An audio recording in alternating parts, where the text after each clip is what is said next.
Hace un siglo, si nos paramos a pensarlo, el trabajo era innegablemente físico. Quiero decir, imaginemos una oficina de los años 20, ¿vale? Mover archivos de papel pesados, golpear las teclas de aquellas máquinas de escribir mecánicas que requerían verdadera fuerza en los dedos, estar desplazándose constantemente de un lado a otro. Sí, un esfuerzo físico brutal, desde luego. Exacto. El esfuerzo era visible, dejaba a la gente físicamente exhausta al final del día. Pero claro, hoy en día la persona promedio se sienta frente a una pantalla con un diseño súper minimalista y apenas mueve las muñecas. En esfuerzo físico casi ha desaparecido por completo. Totalmente. Y sin embargo, la fatiga sigue ahí. Y tanto que sigue ahí. Porque paradójicamente las exigencias cognitivas se han disparado hasta niveles que son asombrosos. Enviar un simple correo hoy en día implica recordar múltiples contraseñas, navegar por interfaces que cambian con cada actualización, ignorar las notificaciones que te saltan en 3 dispositivos a la vez y encima mantener en la memoria operativa varias tareas simultáneas. Es una locura, sí. El cuerpo está en reposo casi total, pero la mente está corriendo una ultramaratón. Y a veces, en medio de esta maratón invisible, ocurre algo fascinante. Alguien va a la cocina a prepararse un café, va pensando en la reunión de las 12 y de repente la maquinaria mental parece colapsar. Termina guardando el bote de azúcar en la nevera y dejando la leche en la despensa. Yo misma me he visto en esas más de una vez. Y desde luego no es un fallo de inteligencia de la persona. Menos mal, me dejas más tranquila. Es literalmente un colapso mecánico de lo que en neurología llamamos el sistema atencional supervisor. En nuestra inmersión profunda de hoy vamos a explorar exactamente eso. Vamos a diseccionar el capítulo 8 de un texto clave sobre la psicología de la atención. Un texto fascinante, por cierto. Sin duda. Y el objetivo es entender el momento exacto en el que el cerebro decide apagar su control consciente para ahorrar energía. Vamos a ver cómo el mundo moderno presiona nuestra carga mental, cómo eso acaba destruyendo nuestra conciencia situacional y por qué el error humano es, pues eso, un subproducto inevitable de tener un cerebro altamente eficiente. Pues para entender por qué ocurre ese apagón frente a la cafetera, creo que primero hay que definir bien esa carga mental de la que tanto se habla. Porque, según la investigación que estamos analizando, lo interesante es que en psicología no se trata la carga mental como una propiedad inamovible. O sea, no es que hacer una hoja de cálculo pese 3 kilos cognitivos y ya está. Exactamente. No es un peso estándar. El texto de Goffer y Donchin de 1986 lo define como una ecuación matemática pura. Es decir, es la diferencia entre la capacidad de procesamiento que requiere una tarea y la capacidad que tiene disponible quien la ejecuta. En ese milisegundo exacto, además. Eso es una métrica completamente relativa. Imagina una carretera sinuosa, de noche y lloviendo a cántaros. Para un conductor que se acaba de sacar el carnet, esa situación representa una carga mental inmensa, casi desbordante. Claro, va en tensión total. Sin embargo, para un conductor con 20 años de experiencia, la carga es mínima. Sus automatismos asuman el control. Pero la gran pregunta que ha obsesionado a los investigadores es, bueno, ¿de dónde sale esa energía que tenemos disponible? Claro, ¿cuál es la fuente? Pues los primeros modelos, como el de Kahneman en los años 70, asumían que el cerebro funcionaba con un recurso unitario basado en nuestro nivel de activación, o arousal. Piensa en el suministro eléctrico de una casa antigua. Si enciendes el horno, el microondas y la lavadora a la vez... ¿Saltan los plomos de cajón? Exacto, saltan los plomos. Según Kahneman, la atención es un único depósito de energía.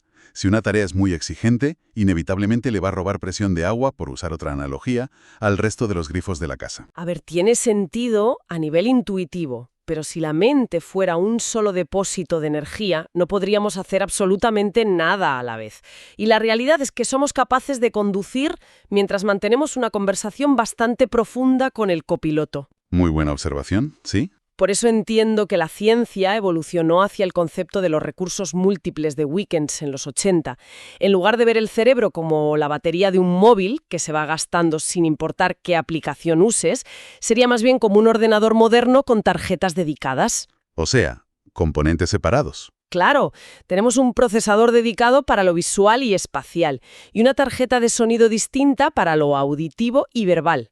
Entonces, si se satura el canal auditivo escuchando un podcast denso, la tarjeta gráfica visual sigue intacta para procesar las señales de la carretera. Es una analogía buenísima, pero hay que meterle un matiz biológico fundamental. A diferencia de un ordenador donde la tarjeta de sonido y la gráfica son chips de silicio verdaderamente independientes, en el cerebro humano todas estas tarjetas comparten una misma infraestructura metabólica. Ah, claro, la sangre y el oxígeno. Exactamente, el flujo sanguíneo y la glucosa. Así que, aunque utilices redes neuronales distintas para lo visual y lo auditivo, sigues operando bajo un límite biológico general. Lo que ocurre cuando intentamos hacer malabares mentales complejos es un juego de suma cero. Entiendo. Hay un concepto clave en este campo que son las curvas POC, las características operativas del desempeño. Muestran gráficamente cómo, cuando los recursos escasean, la gente se ve obligada a sacrificar el rendimiento de una tarea secundaria para mantener a flote la primaria. Ostras, claro, como cuando vas conduciendo por una autovía, vas hablando tranquilamente y de repente empieza a diluviar y hay un frenazo delante. Exacto. ¿Qué pasa ahí? Pues que dejas de hablar de golpe. El cerebro retira poder de procesamiento de la corteza auditiva, dejas de escuchar al copiloto e inyecta toda esa energía en la corteza visual para lidiar con los limpiaparabrisas y el asfalto mojado. Eso es. El cerebro roba recursos de forma encubierta para proteger la supervivencia del sistema principal. Es alucinante. Y eso nos lleva directamente a preguntarnos qué pasa cuando todos los depósitos se desbordan por completo, cuando la exigencia supera esa capacidad. La reacción del cerebro no es rendirse sin más, sino que entra en un modo de autoprotección, un cambio de estrategia radical para mantener el desempeño. Un modo de supervivencia puro y duro. Menciono un ejemplo clarísimo con los controladores aéreos. Cuando el tráfico es manejable, hacen un trabajo casi artesanal. Calculan rutas directas y superpersonalizadas para que cada avión ahorre combustible. Sí, optimizan al máximo. Pero claro, cuando hay una tormenta que cierra pistas y el espacio aéreo se congestiona hasta el límite, el controlador abandona esa eficiencia. Empiezan a meter a los aviones en patrones de espera circulares. Son rutinas estandarizadas que a nivel económico para las aerolíneas son un desastre por el consumo de combustible. Pero salvan el controlador. Claro, salvan a la mente del controlador de tener que calcular variables nuevas cada segundo. Es el equivalente a encender el modo de bajo consumo del cerebro. Y fíjate que ese modo de bajo consumo a veces tiene unas manifestaciones que pueden ser letales. Hay un mecanismo de defensa en particular que me parece aterrador, que es el estrechamiento atencional. Uy, sí, esto es tela. Bajo niveles de estrés extremo y carga mental brutal, la visión periférica del ser humano desaparece. Y hablo tanto de la visión óptica, literal, los grados de campo visual, como de la capacidad cognitiva de contemplar múltiples ideas. Se crea un efecto túnel. Un túnel absoluto. El texto analiza accidentes trágicos en la aviación comercial conocidos como vuelos controlados contra el terreno. Hablamos de aviones que están mecánicamente perfectos, sin fallos de motor, pero que se estrellan contra una montaña. ¡Madre mía! ¿Y por qué? Porque la tripulación, abrumada quizá por una luz de alarma secundaria en la cabina o un tren de aterrizaje que parece atascado, reduce todo su universo a ese único reloj en el panel. El cerebro corta el suministro de energía al resto de sentidos para focalizarse ahí, y literalmente llegan a ignorar la alarma sonora de proximidad del suelo que les está gritando que suban. Es escalofriante, ¿eh? Pensar que el cerebro puede silenciar, de forma casi consciente, una alarma auditiva de peligro inminente, solo para ahorrar ancho de banda. Se llama exclusión auditiva, y es un fenómeno real. ¡Qué fuerte!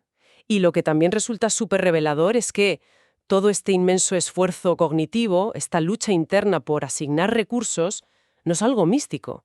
Deja una huella física mensurable en nuestro cuerpo.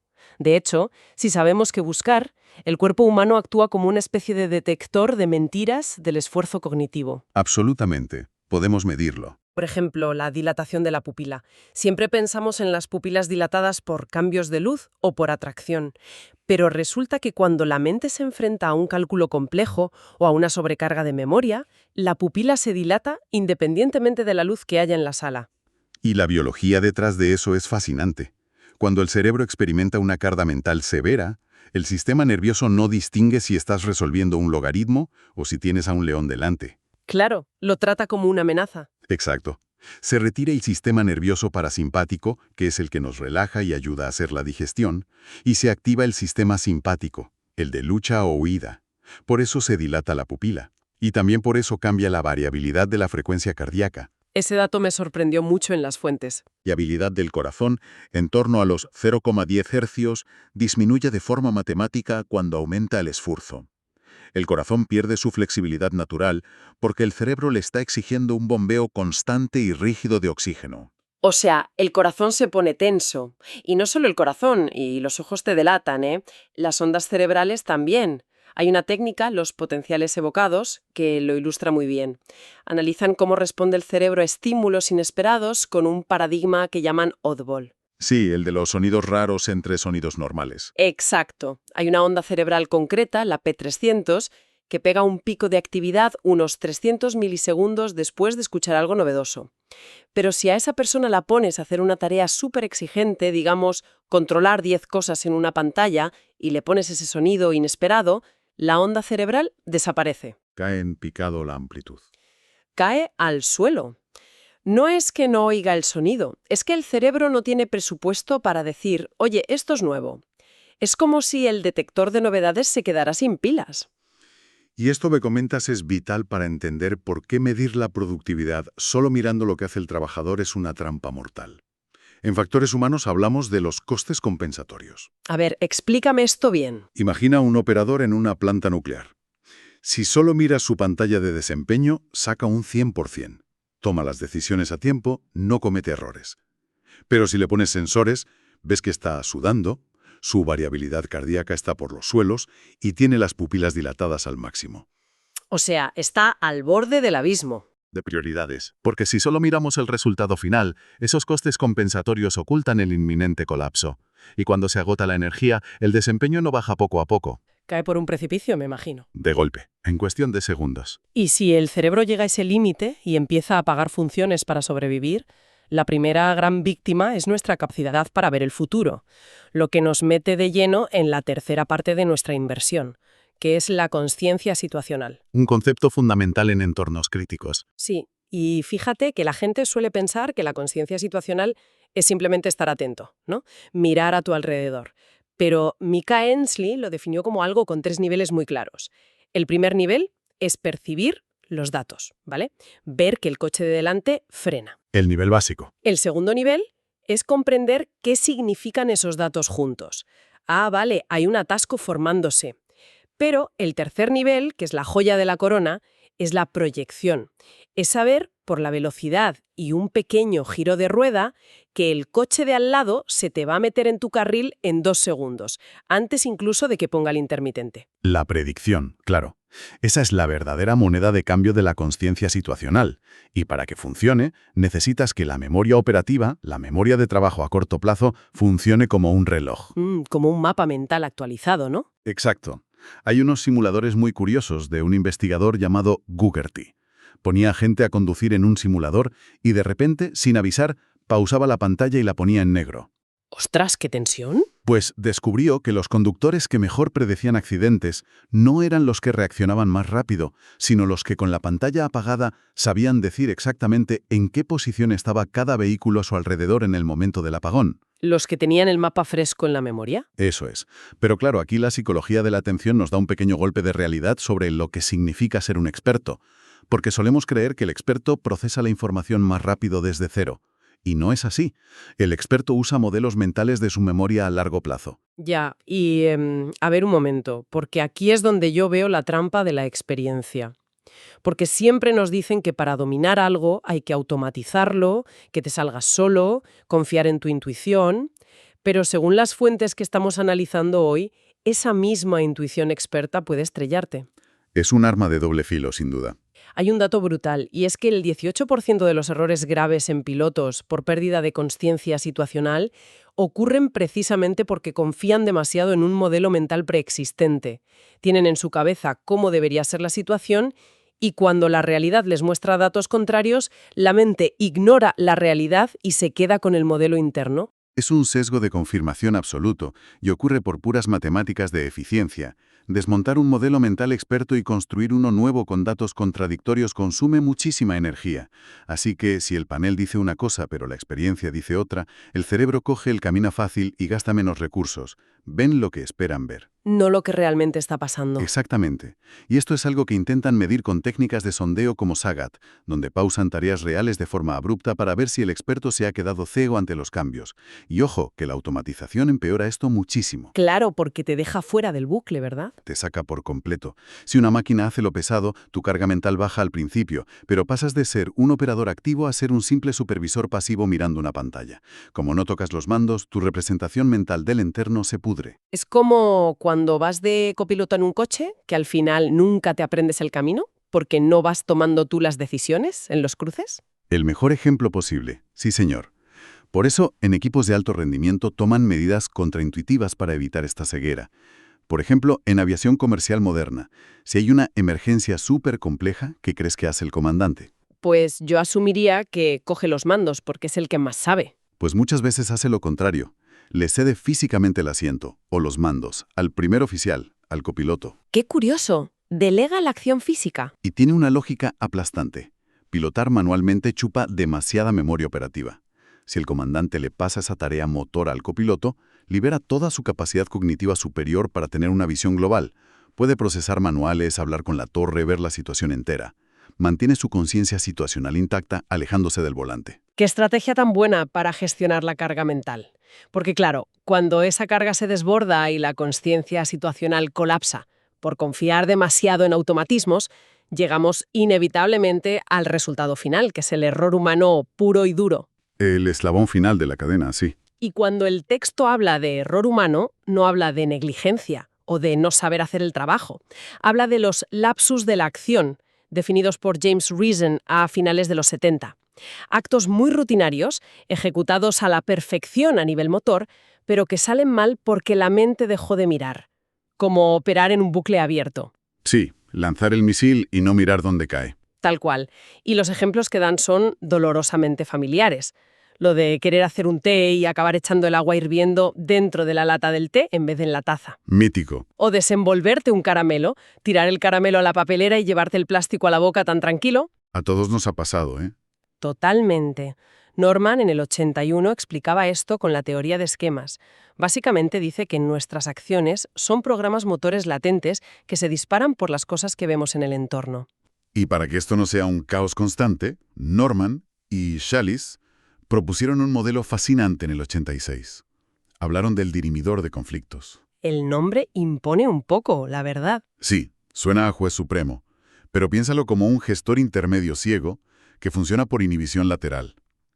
Cuando ejecutas el programa motor de atarte los cordones, ese mismo programa envía una señal que bloquea el de desatarlos para que no entres en un bucle infinito. Ah, vale. O, el ejemplo clásico, si te desabrochas el cinturón del coche al aparcar, este gestor impide que te bajes los pantalones sin querer, porque los movimientos de las manos por esa zona son motrizmente casi idénticos. Madre mía, menos mal que tenemos ese gestor. Hace el trabajo sucio en la sombra. Así es. Pero el verdadero héroe de esta historia es el que manda arriba. El famoso Sistema Atencional Supervisor, el SAS. Eso es. El SAS está en nuestros lóbulos frontales y es la pura personificación de la voluntad, el control de arriba a abajo. El jefe que interviene cuando la cosa se sale de la rutina. O sea, si hay algo novedoso o si tienes que frenar una tentación. Si has quedado con un amigo y te ponen una cerveza fría delante, el entorno dispara la señal de beber. El dirimidor dice adelante, pero el SAS entra y dice quieto, que esperamos al amigo. Exactamente. Es el freno de mano consciente. Si el SAS falla, o si alguien sufre daño en el lóbulo frontal, ocurren desastres de conducta. Padecen lo que se llama perseveración. Que no pueden parar de hacer algo. Ven un vaso de agua y se lo beben. ¿Tengan sed o no? Porque el vaso activa el programa motor y no hay un SAS que lo vete. Son esclavos de las pistas del entorno. O sea que, llevándolo a la práctica, si yo salgo de trabajar agobiada con un problema, conduzco y en la rotonda tomo la salida a mi casa antigua en vez de a la actual. No es que el cerebro falle. Para nada. Es que el dirimidor hizo su trabajo perfectamente al reconocer la rotonda vieja. Pero mi SAS, como estaba saturado con el problema del trabajo, estaba de vacaciones y no vetó la acción, ¿verdad? Lo has resumido a la perfección. El dirimidor encendió el piloto automático y el SAS no tenía recursos para frenarlo. El error humano es literalmente el coste inevitable de tener un cerebro tan experto y eficiente. Pues fíjate qué resumen tan integrado nos queda hoy. Todo depende de la carga mental, que dicta cuánta energía nos queda. Si gestionamos bien esos recursos, mantenemos buena conciencia situacional. Pero si automatizamos en exceso para ahorrar carga, dormimos a nuestro sistema atencional supervisor, y ahí nacen los lapsus humanos. Es un equilibrio biológico súper precario. Muy precario. Y esto me deja con un pensamiento final bastante provocativo. Para quien escuche esto hoy, si nuestro cerebro está diseñado para ceder el control al piloto automático siempre que puede para ahorrar energía, ¿qué nos va a pasar al vivir en un mundo donde la tecnología, los coches autónomos, los algoritmos que escriben nuestros correos nos exigen cada vez menos participación? Es una gran pregunta. Estamos poco a poco atrofiando nuestro sistema atencional supervisor al dejar que las máquinas tomen todas las decisiones menores por nosotros. Es una inquietud que dejamos en el aire para reflexionar, quizá la próxima vez que nos encontremos con el azúcar dentro de la nevera. O el caramelo en la basura, sí. Exacto. Ha sido un placer sumergirnos hoy en este laberinto mental de la atención. Igualmente un placer absoluto.